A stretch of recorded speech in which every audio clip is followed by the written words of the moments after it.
Everyone? Everyone hear me all right? Sound test, everybody can hear? Right. Awesome, cool. All right, my name is Chase Morgan. I am the Farmville biologist for Ducks Unlimited, and I'm also here with our manager of conservation programs at Farley.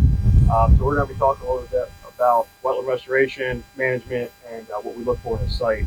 So we're going to start off really quick and kind of just talk about what we typically look for in a site. And if you look on your schedule, there are a couple maps in there that we attached. The first page, I believe, is your elevation models, the one that looks like a rainbow almost. So we kind of just want to talk a little bit about what we look for in a site and how we determine if there's a site that's suitable for wetland work or an impoundment shallow water area. If you look here, you kind of see some varying elevations. The biggest thing that you can take away is if you kind of find in that top right corner the white areas, it looks like it's kind of like a skeleton. That's actually the berm profile for the shallow water area. So what we typically look for is an area that has gentle slopes, that kind of gradual elevation changes that we can tie a berm into.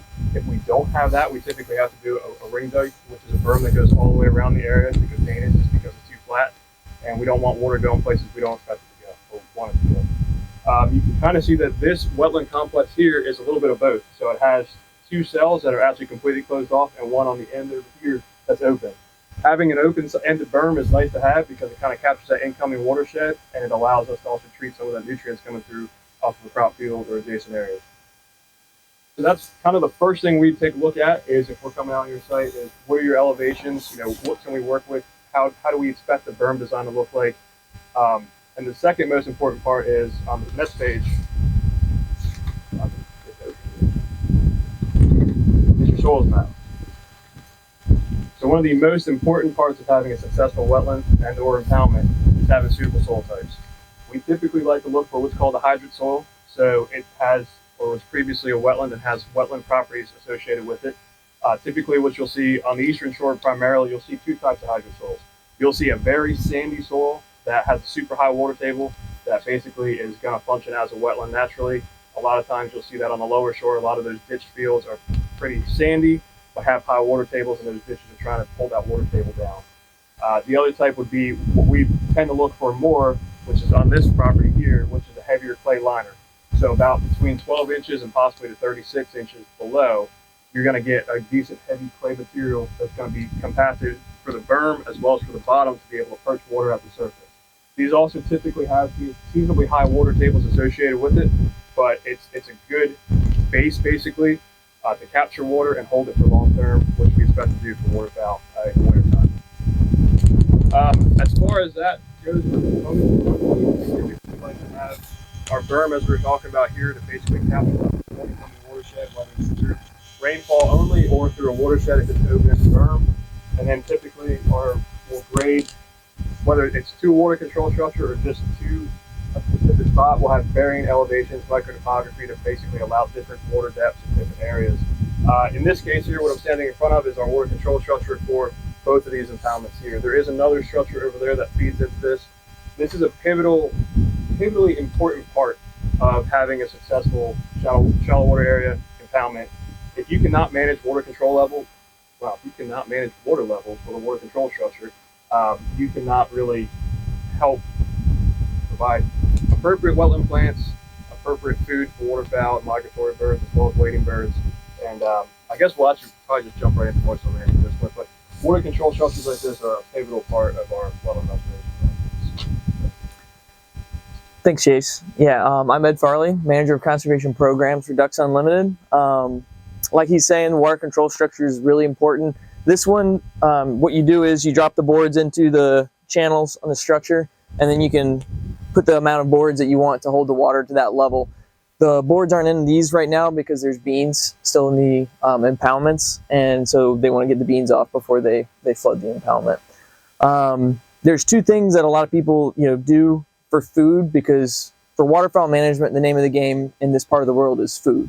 You're just trying to provide the food resource for ducks, mainly dabbling ducks. Divers are going to be out in the big water, generally speaking, and so what you want here is shallow water with very seed-rich foods that the ducks can eat and maintain, because this is the time of year when food's most limiting, or rather in the winter time, because it's not during the growing season. And so people will either plant crops in their impoundments or they'll do what we call moist soil management. Generally speaking, moist soil management is the gold standard because you can provide a wide range of natural plants. You don't have to, pay to have a farmer farm the field. And if you do moist soil management, you actually get more energy per acre than you do in a harvested ag field. Now, it's different if you leave the crops on. Generally speaking, you'll have a lot of calories. You may not have the nutrients that you have otherwise. The other thing, moist soil management, you really get a lot of invertebrates, which are a really important food source for waterfowl, not just during the hunting season, but especially so during the springtime on their northward migration. And so I've been throwing out moist soil management. Usually what that means is in the springtime, after the ducks leave to go north, you pull the boards out of the structure. You don't want to do it all at once. You want to kind of do it more naturally, pulling out a board or two at a time, lowering that water level. And as that water level comes down, it really promotes the growth of annual plants. That's what you're really shooting for, is annual plants like annual smartweeds, barnyard grass, things like that, sedges, although a lot of sedges are actually perennial. But so you can actually see a little bit of it here. And the other thing, as you do those water levels at over a time period, an extended time period, you're getting different plant communities. So you're not putting all your eggs in one basket. You're getting a little bit of the drier species and a little bit of the wetter species as some of those lower areas. You can see in this field, this section that doesn't have any beans in it, probably could water, and it was wet spring, and actually got some plants coming up in there. They had, when we came earlier, it had a lot of grass. They mowed it, but there was a lot of smartweed here in this wettest portion of the field. And so, that's exactly what you want to see. You want to see a lot of different foods. And those moist soil plants, the structure of them is really conducive as a substrate for invertebrates. And so that's, again, you're providing a wide range of food resources. You're not putting them all in that one basket for, I'm going to plant milo out in the field. Now, that can be really, really important in really cold periods. You can provide a lot of food, and it's a hot food, which is really good for those periods when they need to bulk up and get really calorie-rich food. But again, it's empty calories. It's not for the whole time period, and in a lot of cases, it can lead to making actually more difficult to hunt in some cases. So, it's a very simplified look at it. I'm not trying to get too in depth. There's been literal books written about this stuff. And the one thing that I'll really emphasize is every site's different. No matter what you do, it's going to be adaptively managed. You're going to have to change what you do because, this site's going to be different than the one across the road. Like, you'll have to do it a little bit different. The seed banks will be different. All the micro topography in the unit's going to be different. And the ducks are going to be different. So some duck species want different foods. Some duck species want different water levels. Like a green-winged teal, if you're flooding for green-winged teal, you want inches of water. Whereas if you're, trying for, ringnecks, you're going to have a lot more water in the unit. And so that's another reason that it's good to have micro topography in there. But that's just, it depends. Just manage kind of each year, see what works, see what doesn't, do what works, kind of keep from doing what doesn't work. And I hate to, say it all depends, but there's no one size fits all. There's no silver bullet. Anybody who's managed a wetland knows that you can do your best, but there's going to be things outside of your control that you'll have to handle. One thing that's really important too is if you do moist soil management, you do need to do some regular soil disturbance.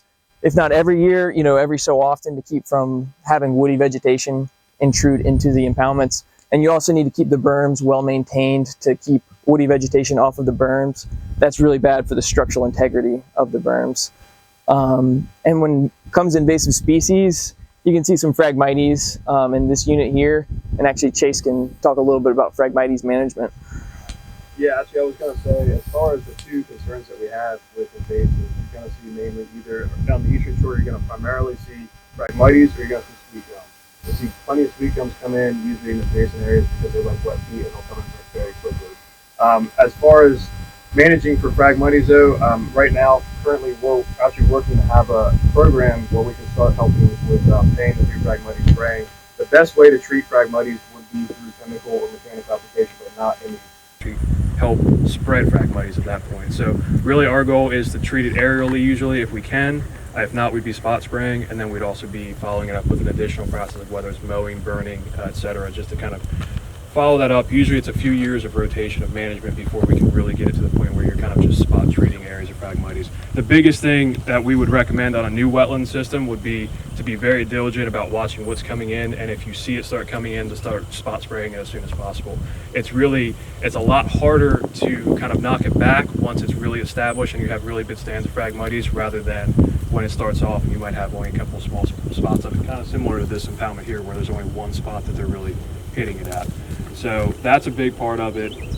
Anything I'm missing on that? I think that was probably most of it for Friday. And you also have some funding. Oh yeah, so we'll talk about programs really quick here. I don't want to take up too much time, but there are a few different options as far as programs. So myself, I'm the farm bill biologist, so I work through USDA Natural Resources Conservation Service your property based off of the rates in your county, and then we can kind of work on a restoration plan to help restore wetlands throughout. Did you want to talk about your program as well?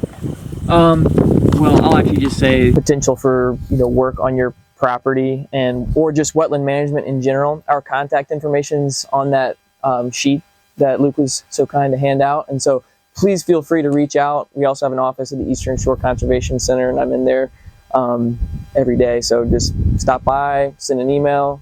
We'd be happy to talk more about our programs or wetland management for Waterfowl. Any questions?